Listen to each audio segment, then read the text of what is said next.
Bem-vindo ao InCore Talks, o podcast do InCore HCFM USP. Olá, pessoal. Estamos aqui com mais uma edição do nosso InCore Talks. Meu nome é Rodrigo Atanásio, médico assistente aqui da divisão de pneumologia do InCore. Estou hoje aqui com o Dr. Guilherme Bride, que é médico assistente aqui também da divisão de pneumologia, trabalha bastante aí com doenças intersticiais pulmonares. E a gente vai conversar sobre um trabalho recém-publicado por ele e por vários outros autores brasileiros, publicado no Jornal Brasileiro de Pneumologia, sobre toxicidade pulmonar por algumas drogas no tratamento oncológico. E eu queria começar aqui, Bride, agradecendo sua presença e que você trouxesse um pouquinho aqui para a gente um resumo aí do que foi esse trabalho. Obrigado, Rodrigo, pela oportunidade. Na verdade, esse trabalho recém-publicado no JPP foi um trabalho bastante interessante que a gente fez no grupo de interstício e partiu, de uma ideia de rever o papel da toxicidade por droga em pacientes, tanto pacientes com doenças autoimunes quanto pacientes oncológicos, assim, né?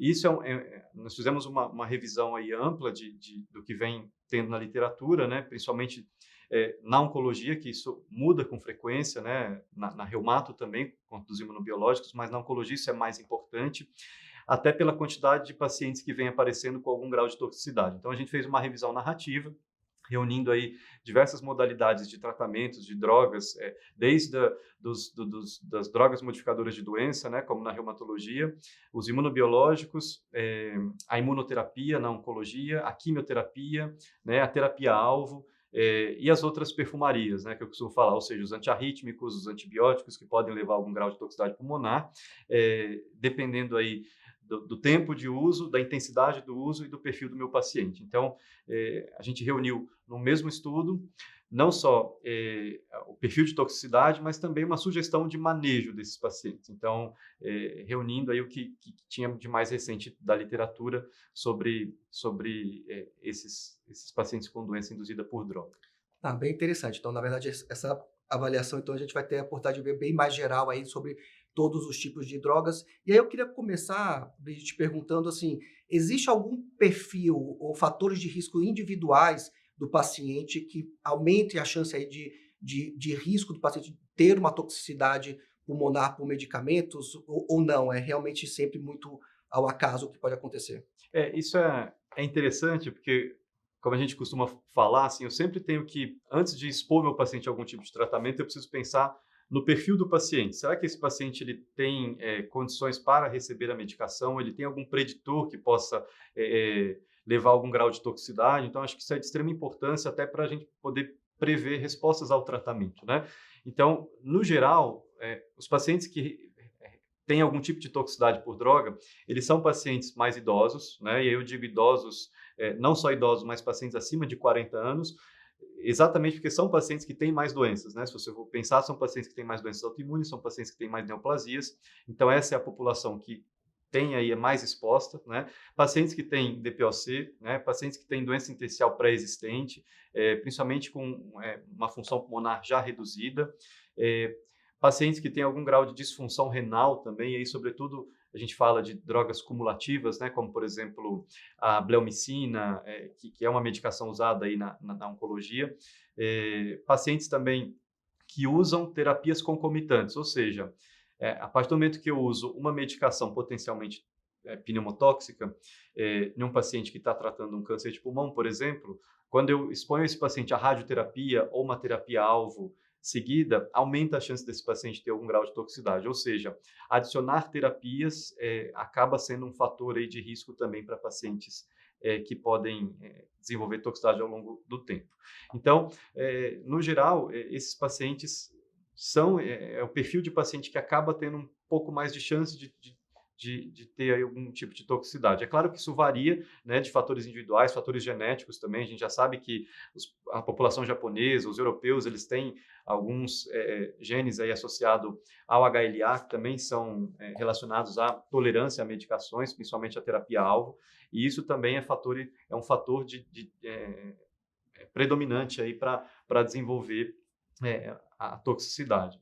Então, é um conjunto de fatores, né? Não só a medicação específica, até porque são medicações que, por exemplo, os novos anticorpos conjugados, né, que têm sido usados na oncologia, são medicações que podem ter até 20% de toxicidade. Então, existem fatores relacionados à medicação e ao paciente. Então, acho que isso fica em conjunto na hora de definir algum tipo de tratamento Não, potencial. perfeito. E aí eu acho que vamos entrar, então, nesse outro ponto, então, além da questão do risco do indivíduo, das drogas em si, né? Então, você consegue trazer aí para a gente um pouquinho quais são as principais drogas que têm um risco de toxicidade pulmonar maior? Você comentou aí de algumas drogas usadas na oncologia, mas, de maneira geral, o que é que a gente tem que estar atento a tudo, mas quais são as que têm maior risco aí de toxicidade Exato. pulmonar? Boa. É sempre uma boa pergunta, até porque isso tem sido cada vez mais comum, né? Então, as principais drogas associadas à toxicidade, começando aí falando das doenças autoimunes, né? A gente coloca as medicações modificadoras de doença, que são os clássicos da reumatologia, por exemplo, o metrexato. Então, o metrexato é uma droga que, por séculos, né, por bastante tempo, já foi associada à toxicidade, mas ultimamente a gente tem visto que o metrexato tem um papel até protetor na doença intersticial em pacientes com artrite reumatoide, por exemplo. Então, existe sim a toxicidade, que acontece geralmente associada ao imunobiológico, em pacientes com mais tempo de doença, né? Mas o metrexato acho que fica como uma carta na manga, porque é uma boa medicação para tratamento, acho que a gente não deve poupar esses pacientes de receber, pensando em toxicidade, mas ela existe, a gente fica atento cada vez menos frequente, assim, né? Em relação aos imunobiológicos, que tem sido aí o carro-chefe agora também das doenças reumatológicas, as principais medicações associadas à toxicidade são os anti-TNF, é o clássico, né? O principal deles, o primeiro foi o etanercept, e aí, à medida que outras drogas foram surgindo, a gente foi acrescentando toxicidade, mas os anti-TNF têm uma reação, uma situação especial que eles podem levar não só a toxicidade como pneumonite, vidro fosco, exacerbação da doença de base, mas também a reações sarcoide-like, né? Uma sarcoidose induzida pela droga. Às vezes você vê um paciente com um filtrado micronodular importante, linfonodomegalias. Então, o adalimumab, enfim, o infliximab, todas essas medicações podem ser associadas, né? Aí, se a gente pensar assim das medicações relativamente recentes, como anti-interleucinas, tanto para reumatologia quanto até na pneuma a gente tem usado agora, né? No geral, os anti-interleucinas como secukinumab, ustekinumab, até as medicações para asma grave, como o mepolizumab, eles não têm sido associados a muita toxicidade. Existe, mas ela é mais rara, até porque as medicações anti-interleucinas têm um pouco mais de segurança em termos de toxicidade pulmonar, né? Já na oncologia, e a gente está falando agora de outro campo, a quimioterapia citotóxica como o Taxol, né, são aí as principais drogas utilizadas em diversos tratamentos, como câncer de pulmão, mama, enfim, e eles têm uma incidência maior, né, de pneumonite. A terapia-alvo, né, mais recentemente, como o gefitinib e o osimertinib, são drogas orais, no geral seguras, mas que também têm um efeito aí de toxicidade pulmonar.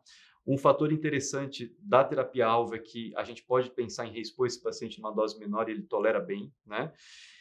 A imunoterapia, que também vem associado, então os imunoterápicos como o pembrolizumab, o durvalumab, são medicações bastante utilizadas ultimamente, que também têm um grau de toxicidade mais elevado, e mais recentemente os anticorpos conjugados, né, que são anticorpos monoclonais associados ao quimioterápico, que fazem uma ação até intracelular, só que aí o nível de toxicidade acaba sendo um pouco mais importante, né, principalmente pacientes que usam, por exemplo, trastuzumab deruxtecan, no câncer de mama, ou no câncer de estômago, ou no câncer de pulmão, esses pacientes às vezes relatam aí até 20% de toxicidade. Então, acaba sendo um fator limitante aí para o tratamento desses pacientes.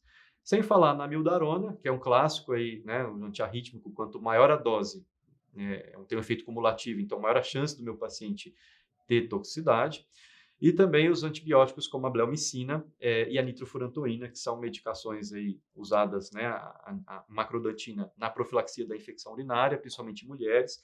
A toxicidade é basicamente descrita em mulher, mas é porque é basicamente utilizada em mulheres para profilaxia de infecção urinária. São medicações aí que a gente precisa ficar atento na hora de pensar em toxicidade. Excelente. E acho que lembro na prática, a gente pega realmente muito caso por nitrofurantoína e acho que é uma coisa que a gente não pode deixar de lembrar no dia a dia. E Bride, e assim, você até comentou de uma uma vez que o paciente tem toxicidade por droga, a gente fica muito naquela dúvida se o medicamento é muito importante para o paciente para tratar uma doença de base dele. Existe a possibilidade de a gente poder fazer uma reexposição ou não? Uma vez com toxicidade, a gente nunca mais pode usar a droga naquele paciente novamente?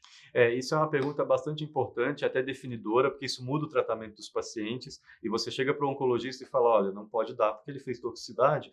Muitas vezes o tratamento do paciente fica, e a gente está falando de sobrevida e sobrevida livre de progressão, né? Isso é importante até para definir prognóstico desses pacientes. E também na reumatologia, por conta da quantidade de drogas que muitas vezes os pacientes são expostos. Então, no geral, Rodrigo, pacientes que têm uma pneumonite grau 3 em diante, a tendência é a gente não reexpor o paciente. Aí eu estou falando de pacientes que internam com hipoxemia mais grave, ou seja, pacientes que internam em UTI, pacientes que precisam de um suporte ventilatório mais importante, até com ventilação mecânica. Nesses casos, catéter de alto fluxo, VNI, esses pacientes, a tendência é não reexpor.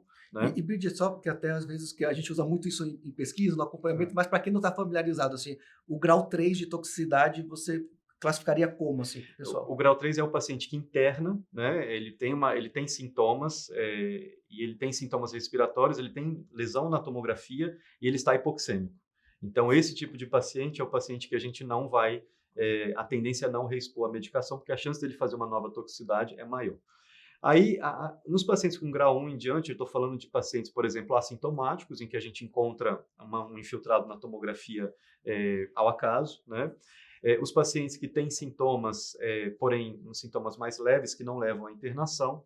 Nesses casos, a gente pode pensar em reexpor o paciente à droga, mas aí são medicações, por exemplo, relativamente mais toleráveis. Por exemplo, os pacientes, a terapia-alvo, né, como na oncologia, a gente pode reexpor, só que numa dose reduzida, uma dose menor, ou num espaço intercalado um pouquinho maior. Então, não é proibitivo, varia muito de acordo com o paciente e a medicação, mas pacientes que têm uma tendência à hipoxemia mais importante, com internação, no geral, esses pacientes, se você reexpõe a droga, um esquema diferente, eles podem fazer uma toxicidade um pouco mais grave no retorno, e isso acaba sendo proibitivo. Né? Então, por exemplo, a associação de 2 drogas ou mais, isso acaba sendo um pouco ruim num paciente que já teve uma toxicidade prévia. Então, tudo isso é levado em consideração na hora da gente pensar em reexpor o tratamento. Pode ser feito, mas, no geral, em pacientes com quadros mais leves de toxicidade. Né? E agora, para a gente finalizar, Bridget, então, assim, diagnostiquei o paciente com toxicidade pulmonar, obviamente a gente vai interromper a droga aí naquele momento, mas como é que a gente faz o manejo e o tratamento desses pacientes com toxicidade? Bacana, acho que assim, a pedra fundamental aí que você colocou é suspender a medicação. Então, se eu suspeito de toxicidade, aí o diagnóstico ele vem pela cronologia, né? O paciente começa a tomar a medicação, isso pode, no geral, a toxicidade acontece em até 3 meses, mas pode acontecer em qualquer momento do uso. A gente já teve pacientes com 2 anos de medicação que fizeram uma toxicidade com 2 anos da droga. Então, se eu suspeito da toxicidade, né? A partir do momento que eu penso, eu suspendo a medicação, como isso... Existem mais de 500 drogas hoje atualmente. O Pneumotox é um site, eu não tenho conflito de interesse, não ganho nada para isso, absolutamente nada, mas é uma ferramenta bastante útil para a gente ter, na hora de consultar dúvidas, se essa medicação é potencialmente associada a algum grau de toxicidade. Então, a gente pode acessar lá o site do Pneumotox e ver se existe alguma descrição já.